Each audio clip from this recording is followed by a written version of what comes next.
In this video I'm gonna have a look at the new Intel Battlemage GPU, to be more precise, the ASrock Challenger Arc B580 OC edition in Linux and Windows, and focus mostly on gaming. Before we dive in the comparison, I want to mention that for Linux you need at least kernel version 6.12, while the 6.13 version should bring much needed improvements. When it comes to the GPU drivers, Meta 24.3 is needed, but the 25 version should bring much needed optimization. You will see later in the video why I say this. I was planning to use Buzzide for the comparison, but at the time of making the video the kernel version was 6.11, so Arch-based distros were my only shot for a fast installation. I had issues when trying to install CachyOS, so I ended up using EndeavourOS. As EndeavourOS doesn't have a gaming package, or I'm not aware of one, I installed Steam Native. After, I installed game mode and configured it as in the documentation. I made sure that everything is working fine and I validated that it is active while gaming. I added ProtonGE as well in case there were some incompatibility issues down the road. In most games I use Proton 9.04, but I attempted to use multiple versions when needed. At the time of the recording there were no other updates to apply to EndeavourOS. Moving on to Windows, I downloaded the latest drivers for the GPU, made sure that I have the latest chipset drivers as I installed a fresh copy of Windows. I want to say that the power you will see reported in MSI Afterburner is the total graphics power, as it can be seen on the screen, when I added this reading from Hardware Info 64, and those match. Now let's not waste any more time and have a look at the side-by-side runs.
And that's it for the side-by-side comparison.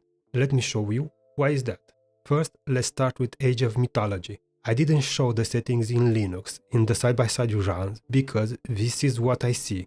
Only the first letter of each line with text.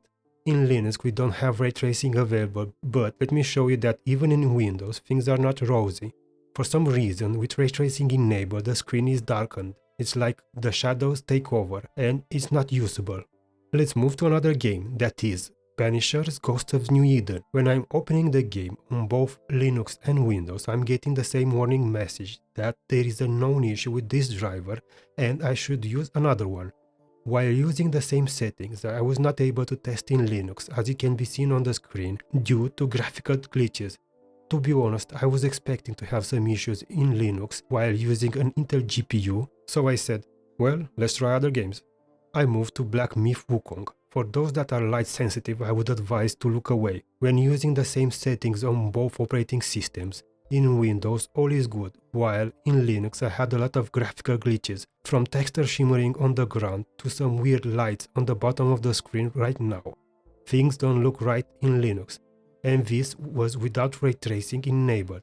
I even tried with different graphical settings, nothing helped. Now I said to myself, okay, let's move to the next one. I opened Company of Heroes free and used the same settings as in Windows. In Windows all looks good, no graphical glitches. In Linux the water is without texture. I decided to skip this one from the eventual comparison. I moved to another game as trying to figure out what is the cause will take a lot of time. I moved to Horizon Forbidden West. Again, those light sensitive should look away, as I was getting the same graphical glitches. Just look at the fires on the side of the path. When moving from this area, graphical glitches are all over the place again. In Windows there were no issues, the textures don't show any of the issues seen in Linux. So it seems that most single player games have issues in Linux with an Intel GPU, at least with the new ones. I tried an online game, that is the finals. I tried first using XeSS and set some settings that should be good for delivering high frames per second. When I entered the game, the crosshair was glitched out, displayed as a big transparent white spot on the screen, and in order to get rid of it I must ADS or use zoom. This is on top of the texture glitches that can be seen on the ground. I tried modifying the game settings but nothing helped. I decided to give it another shot, this time without XeSS, and I used something that the game provides. This didn't help either. I was attempting to adjust graphics so I can reduce the glitches, but nothing helped, while in Windows all was good. The game was playable without any glitches whatsoever. The performance is decent with above 100 FPS at 1440p with the settings used. After this I moved to Counter-Strike 2 as this game is made by Valve and it should work in Linux. I want to report that this game works like a charm using the B580. It performs really well, as you can see on the screen now, alongside a Windows run. Both operating systems deliver high frame rates, so all is good. After seeing this, I decided to try another game that was requested by some, that is Dota 2. I want to report that the game runs perfect in Linux. It sits close to the 240 frame cap.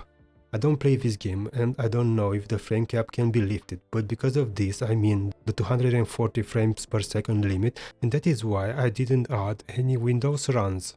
I tried another online game, one that is quite popular these days, Marvel Rivals.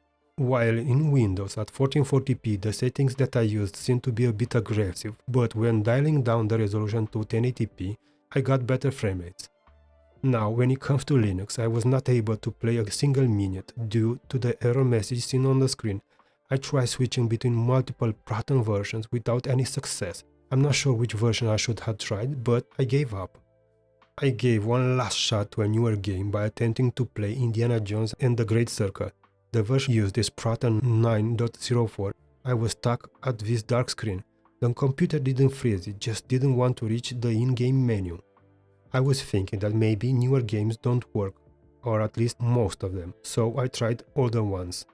I used the latest Proton version and I opened Total War ROM 2, a game from like 10 years ago. When I ran this internal benchmark, I could see textures not loading properly, the ones from the ground were missing in some parts of the benchmark. Also during the benchmark run, this happened, as it can be seen on the screen right now. Because of this, I stopped in my quest to find games for the side-by-side comparison. What I can say is that for the time being, Intel's latest GPU, the B580, is not a good match for gaming in Linux. I suspect that by having the latest Mesa drivers paired with the 6.13 kernel, things would have looked better, but I think those will be available early next year.